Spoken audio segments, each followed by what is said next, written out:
বিসমিল্লাহির রহমানির রহিম। প্রিয় সাংবাদিক ভাইয়েরা ও রণপদ ইউনিয়ন পরিষদের সদস্য সদস্যবৃন্দ এবং স্থানীয় গণ্যমান্যবৃন্দ, আসসালামু আলাইকুম। আমি আব্দুল আজিজ, সভাপতি, বাংলাদেশ আওয়ামী লীগ রণপদ ইউনিয়ন শাখা 10 মিনিয়া পটুয়াখালী।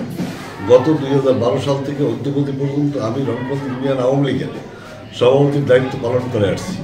বিগত কয়েক বছর ধরে আমার শারীরিক পরিস্থিতির অবনতি হলে সভাপতির পদ থেকে পদত্যাগ করার ইচ্ছে প্রকাশ করলেও দলীয় বিভিন্ন সমস্যার কারণে তা করা সম্ভব হয়নি।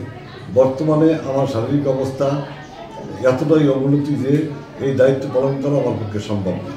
প্রিয় সাংবাদিক ভাইয়েরা, আজ আমি আপনাদেরকে সাথে নিয়ে এবং আমার ইউনিয়ন পরিষদের সদস্যবৃন্দ এবং গণ্যমান্য ব্যক্তিদেরকে সাথে নিয়ে বাংলাদেশ আওয়ামী লীগ পটুয়াখালী জেলার 10 নং উপজেলার 1 নং রণপদ ইউনিয়ন শাখার সভাপতি পদ থেকে পদত্যাগ করলাম। এখন থেকে বাংলাদেশ আওয়ামী লীগের সাথে আমার কোনো সম্পর্ক নাই এবং ভবিষ্যতেও থাকবে না। প্রিয় সাংবাদিক ভাইয়েরা, আপনাদের লেখনীর মাধ্যমে আওয়ামী লীগের সভাপতির পদ থেকে আমার পদত্যাগের বিষয়টি জানিয়ে দেওয়ার জন্য অনুরোধ জানাচ্ছি। ধন্যবাদ জানাতে আব্দুল আজিজ, পিতা আব্দুল করিম হাওলাদার, রণপদ।